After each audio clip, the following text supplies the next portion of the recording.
Sound check.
Hey, good evening, guys.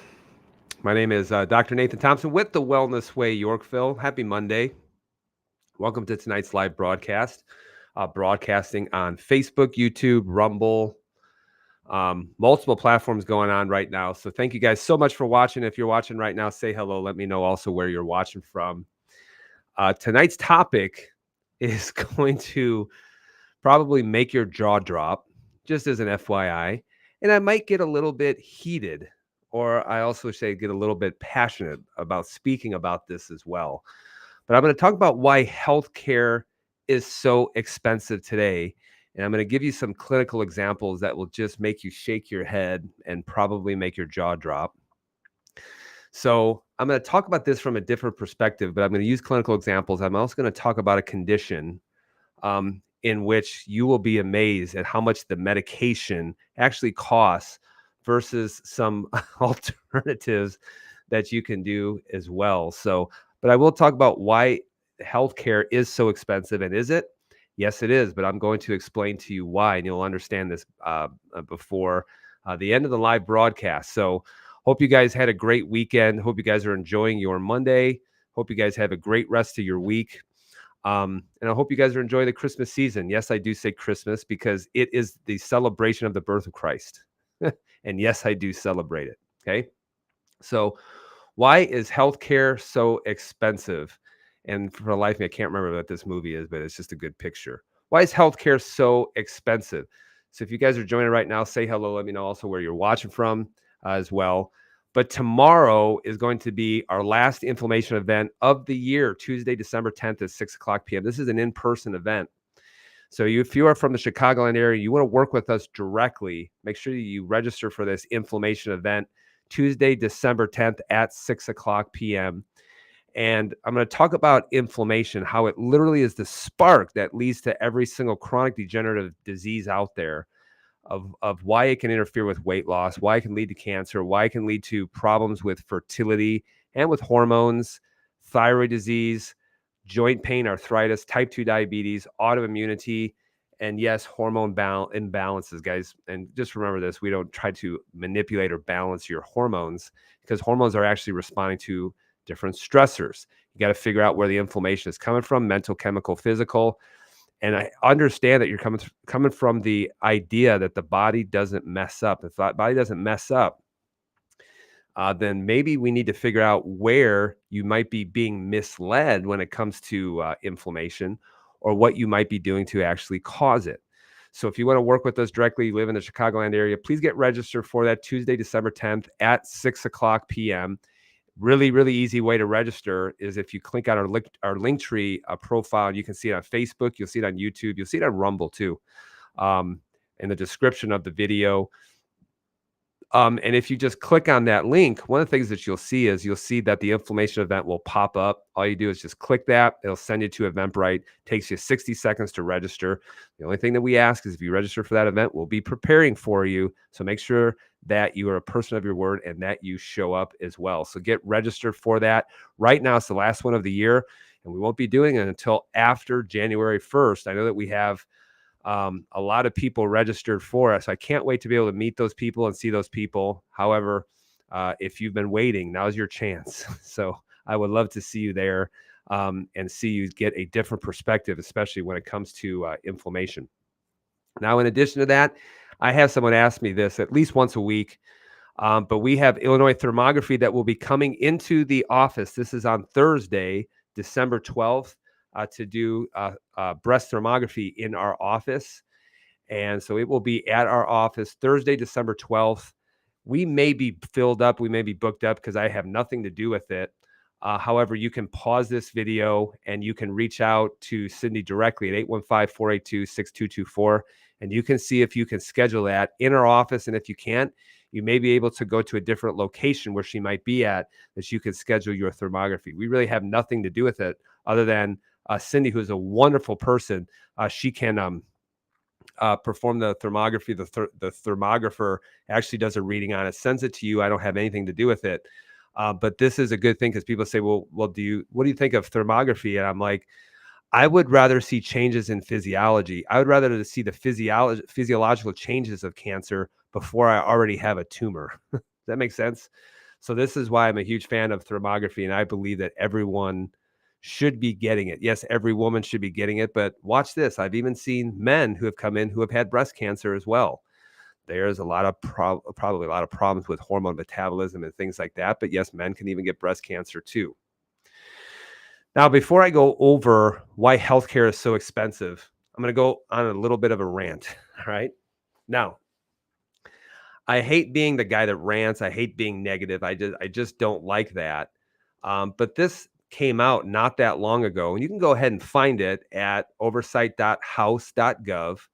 And I looked this up on the actual website, and it said this: final report, COVID Select concludes 2-year investigation, issues 500 plus page final report on lessons learned and on the path forward. So read this, but I'm going to give you a synopsis of what the conclusions actually said. Okay, here's what their findings were. Now, I hate to say that I was right, but I was right. All right. And people say, well, how are you so right? And it's like, because I understand common sense and I understand too what happens with unbridled power. Okay. So here's what their findings were. Number one, the virus had characteristics that is not found in nature. Isn't that interesting? So if you look at the virus has characteristics not found in nature, which means that it had to have been manipulated. And where was it manipulated? In a lab. And that's called gain of function research. The only problem is that they didn't make the virus strong enough, especially because for a lot of people, the survival rate was 99.9x%, depending on where you were at with your immune system.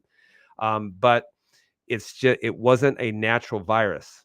Number two, social distancing. I had a real problem with this. School and small business shutdowns was arbitrary and not based in science. Okay. It was not based in science. I'm still waiting for the apology. This is why, guys, I supported schools that didn't do any kind of shutdowns. We never shut down our gym. I didn't shut down my office. I didn't shut down all of those things only because I understood that it was not based in science whatsoever. It was just completely arbitrary, and it was just some kind of fantasy by people who let fear control them or who wanted to control you. Number three, no conclusive evidence that masks protected the American public. Although I would say it harmed people quite a bit. And I even did a video about this, about those masks. You know, they would take it out. They're like, sir, are you wearing a mask? You're like, no. And they would take it out of like a box. And guys, those things had terrible chemicals that you would start breathing in, volatile organic compounds that you would actually breathe in. That was the biggest thing that I saw, and how much volatile organic compounds you would be breathing in when you put that on for the first time out of a box. Number four, their conclusions: lockdown caused immeasurable mental harm. Immeasurable mental harm. And I think the biggest mental harm was actually to our kids, especially.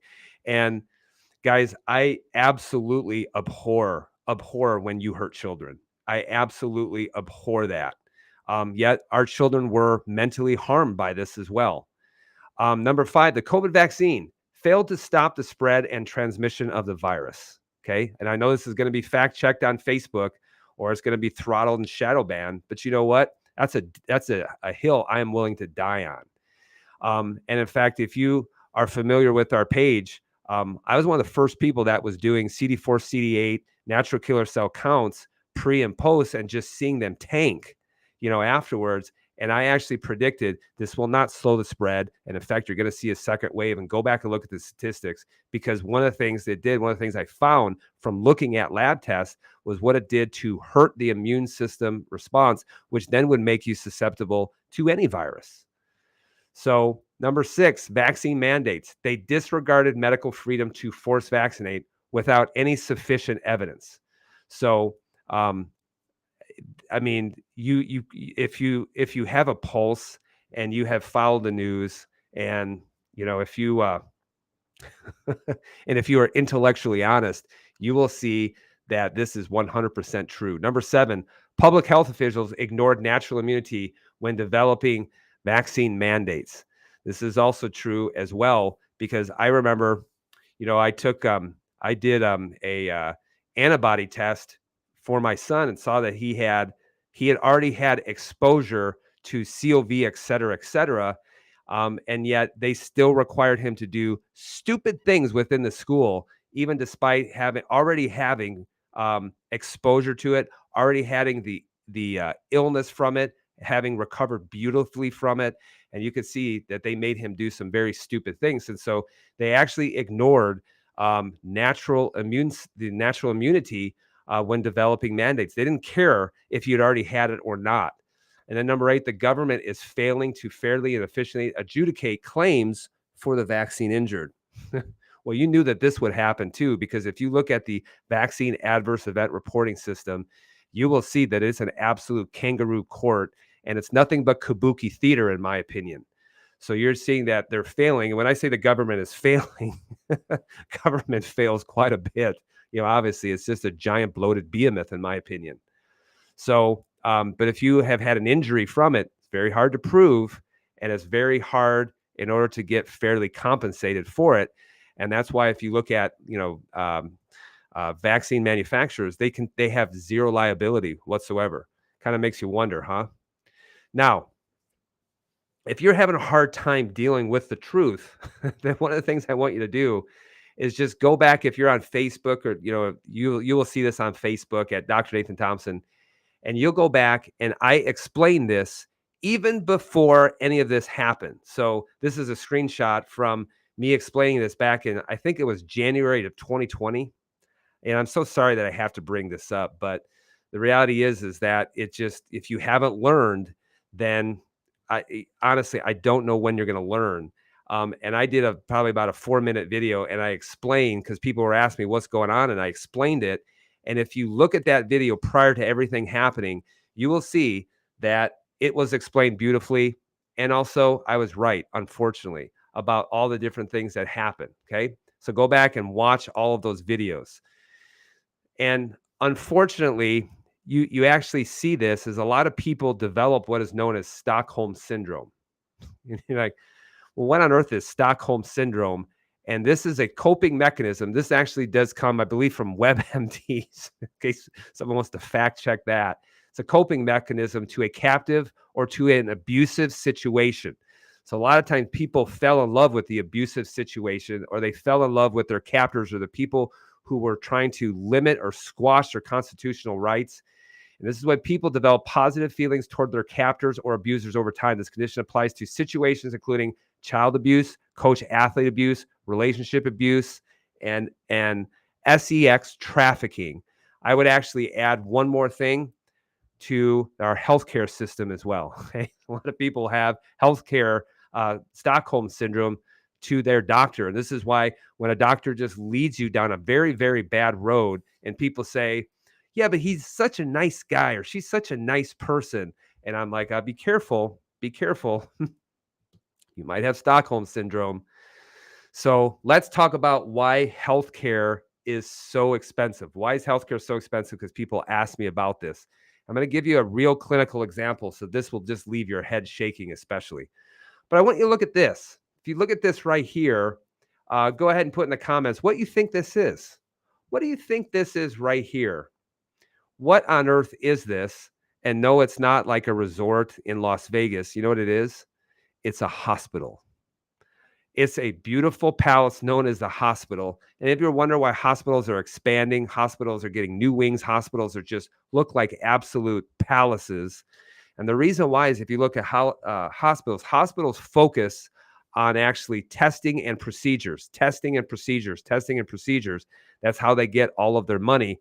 I will say this, it has nothing to do with outcomes, zero whatsoever, it has zero on outcomes, and it has everything to do with testing and procedures. And that's why they can build absolute palaces that look like this. Now, that would be fine, but you have to beg the question and have to look at the actual statistics. How does the US healthcare system compare to other countries? How does it compare to other countries? Well, let's actually see how well we're actually doing. So, this right here, and you can look this up, this is per capita spending on healthcare, in the US versus like 12 of the top most wealthy countries. So the cost and quality of the US healthcare system is one of the most prominent issues facing everyday Americans. Yes, I agree, because they ask me about this all the time. It's a top policy concern for voters, a key indicator of economic efficiency, and a significant driver of the national debt. Interesting, huh? The Organization for Economic Cooperation and Development's, or OECD, 2024 health statistics provides policymakers and the public with some insight on how America's healthcare system compares to others.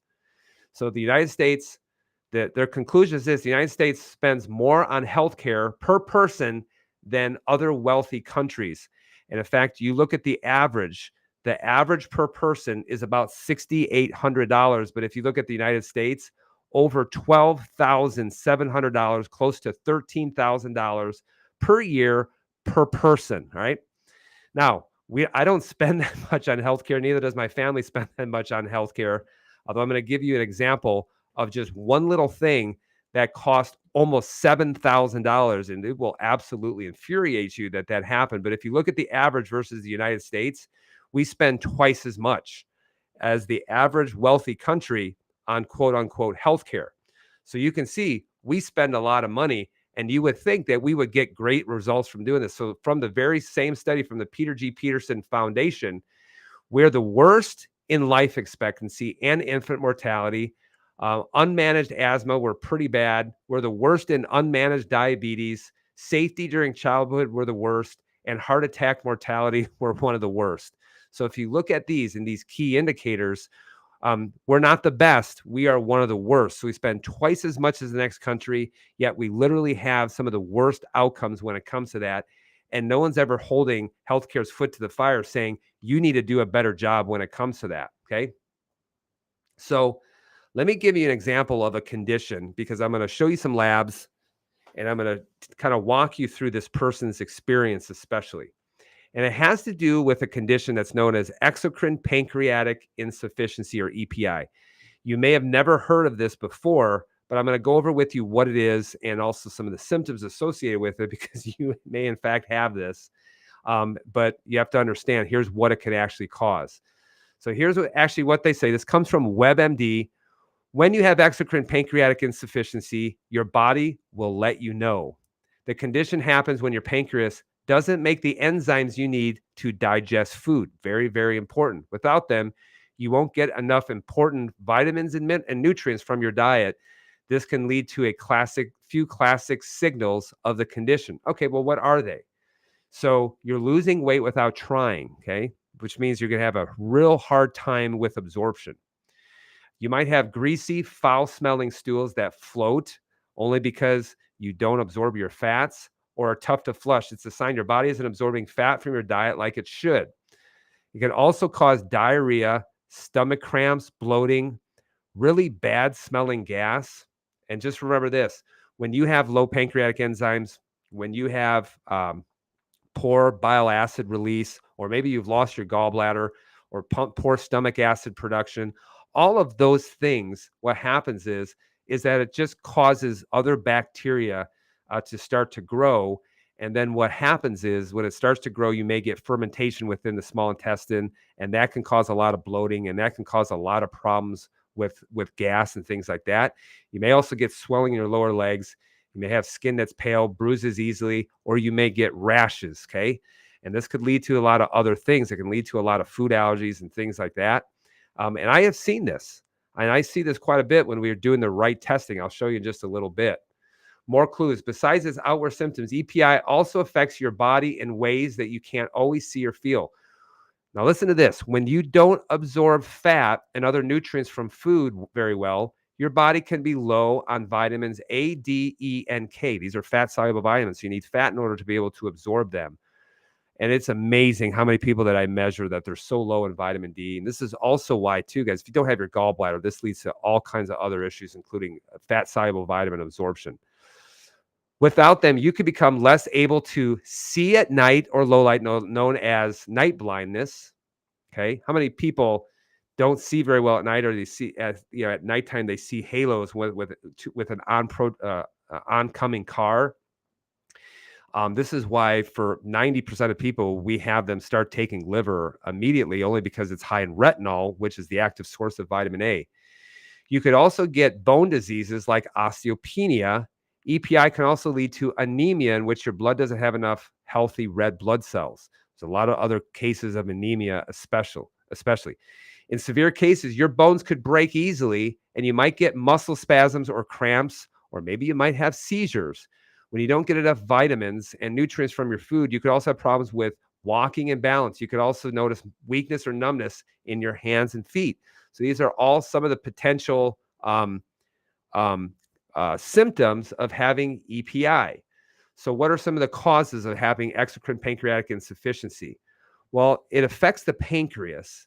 And one of the things that I would say is that diabetes has got to be one of the largest culprits, when it comes to that.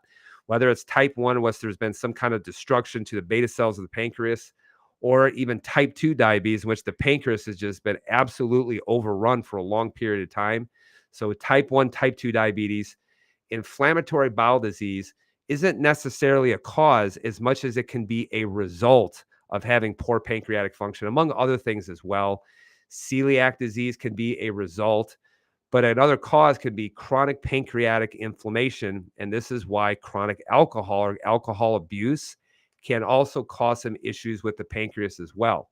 So there's a lot of different causes why, and people say, well, how do I test for it? Well, test your pancreatic function, how many pancreatic enzymes you're releasing when you eat, and then look at and do it at a stool test, okay? Here is where it starts to get a little bit wonky. Exocrine pancreatic insufficiency, here's the solution. So, of course, once there's a problem, pharmaceutical companies come up with the solution, not to actually find the different causes, but just to give you some kind of drug. Well, just take this and all your problems are going to go away. It's known as Creon, which is basically pancreolipase. Here's what they say. Pancreolipase helps to improve digestion of food by replacing digestive enzymes. This medicine is used to treat health conditions that cause your body to produce less of these enzymes. It doesn't treat any health condition. It just replaces the enzymes. And what's so interesting is if you look at this, known as Creon, the average price of Creon is actually well over $1,000 per month. Let me say that again. It's over $1,000 per month. And basically what it is pancreatic enzymes that contain things like amylase, protease, peptidase, lipase that are just there to help you be able to break down your food. If you can't break down your food, you're going to get a lot of gastrointestinal upset. If you don't believe me, look at someone who doesn't have their gallbladder, or they've gotten their gallbladder out and they're not replacing it with a bile acid, and they can start to develop a lot of bacterial overgrowth. They can start to develop things like dumping syndrome. And they just don't break down their fats very well. And they sure as heck don't absorb a lot of their fat-soluble vitamins like A, D, E, and K.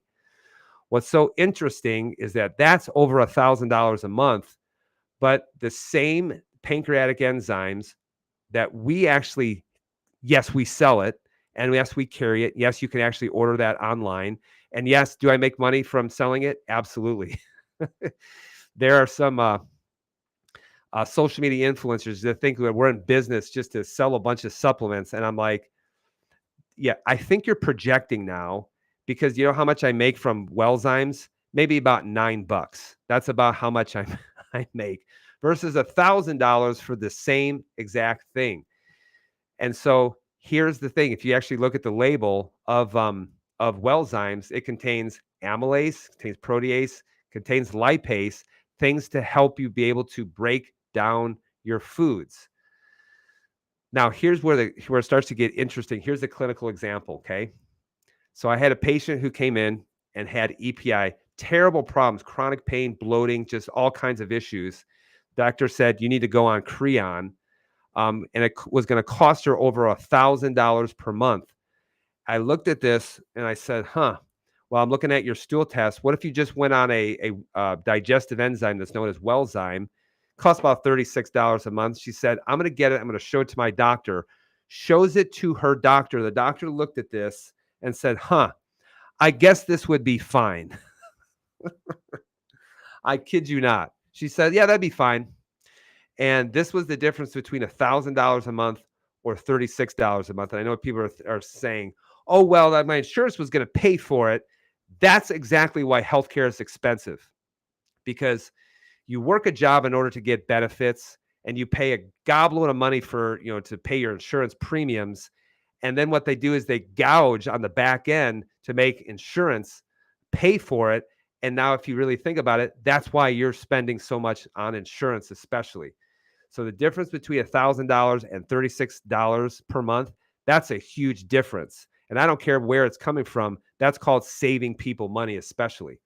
Now, if you look at her stool test, you're actually going to see, here's her initial stool test. So you can see extremely low in pancreatic elastase.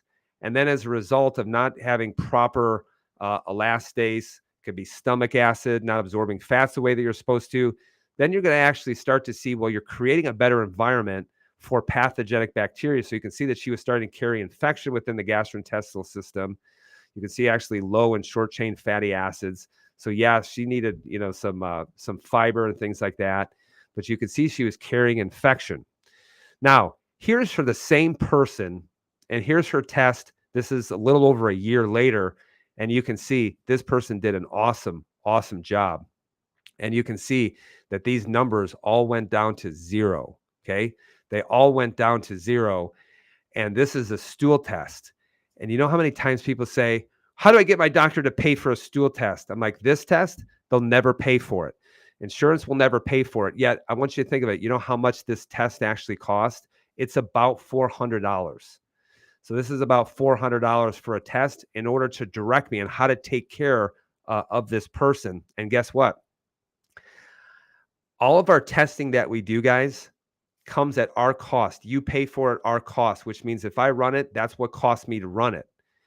We're not building cathedrals trying to make money on testing. We make $0 on testing, okay? So, and the reason why I want people to get testing is so that I know how to take great care of you. But this woman recovered. She did absolutely awesome. And in fact, she wrote a testimony about this, and you can actually see this on our Google reviews.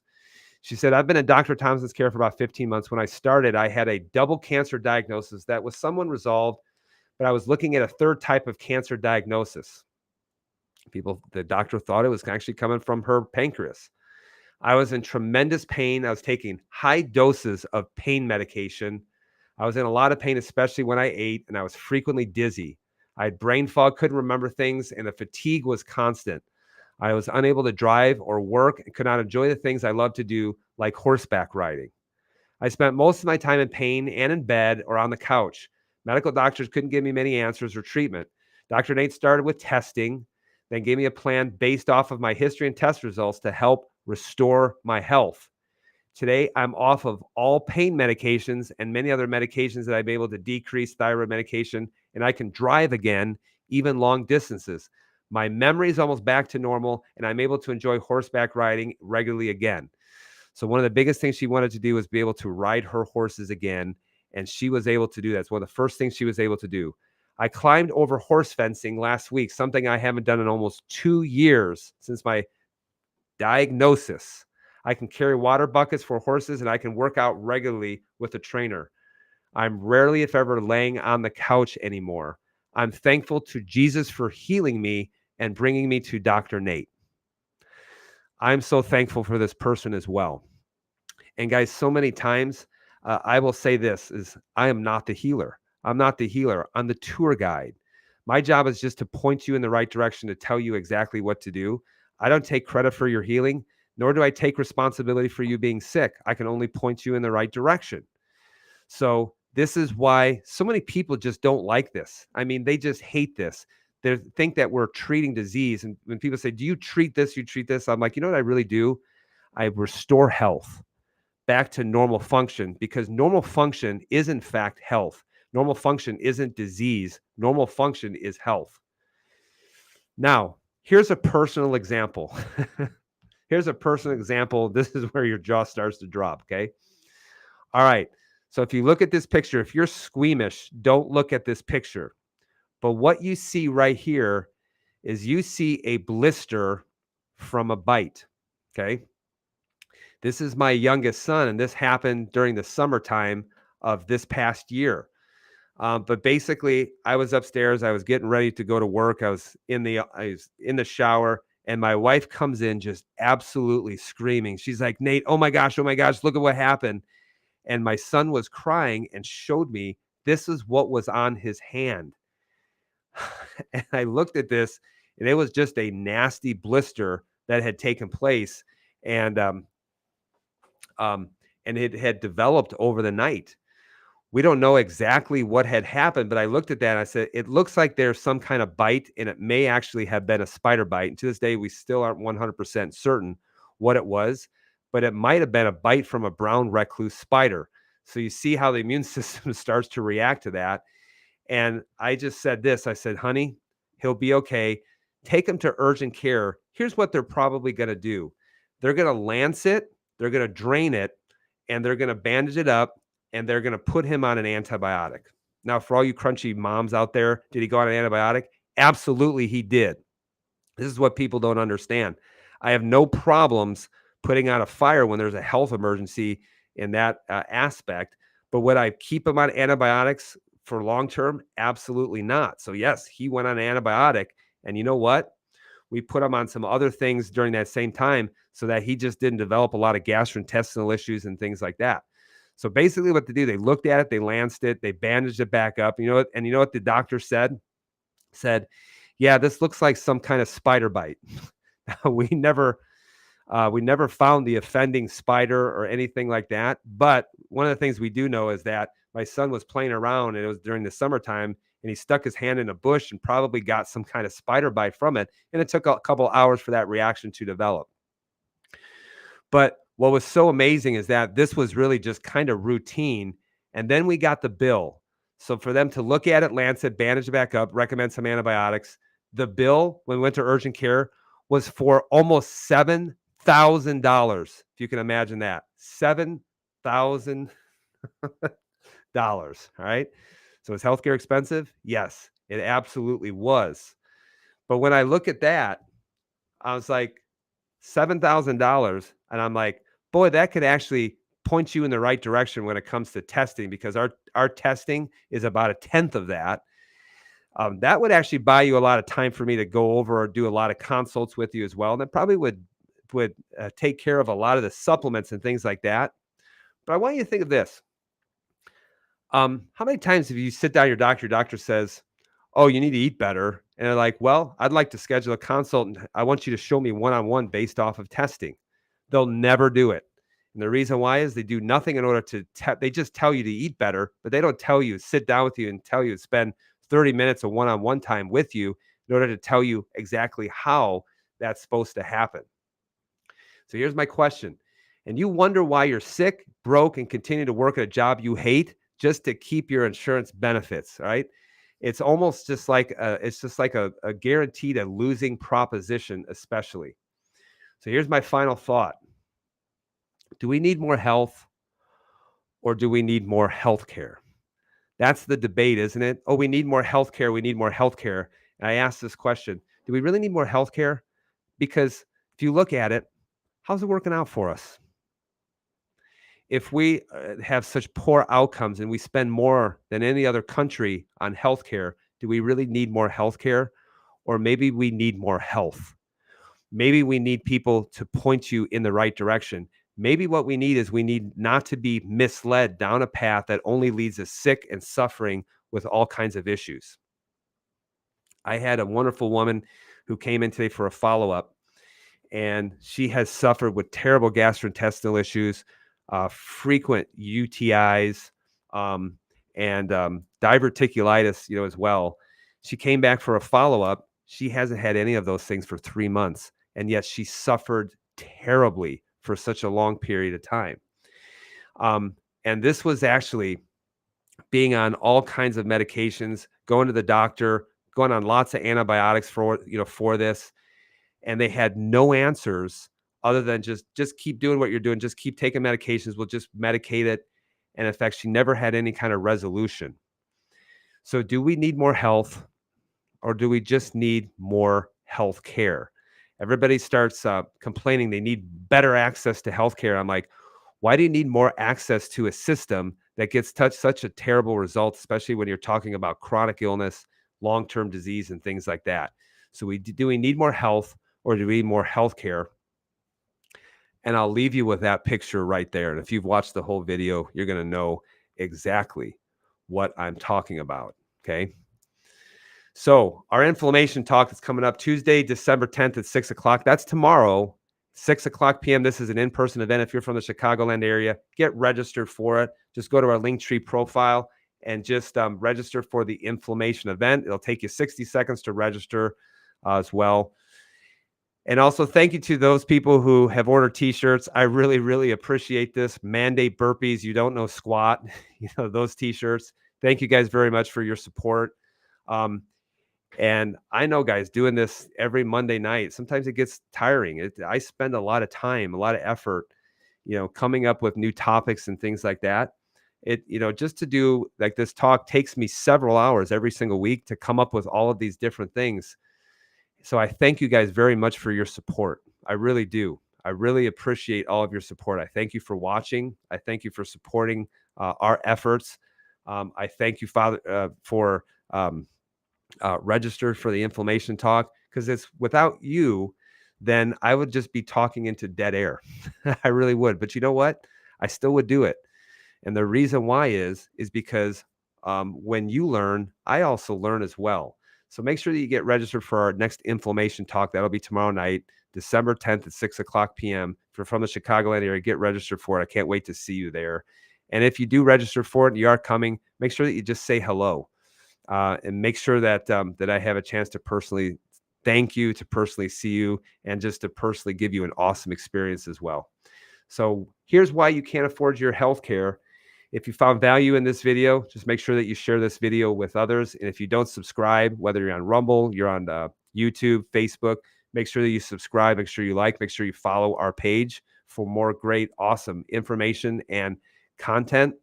So guys, thank you very much for watching. I appreciate and love all of you.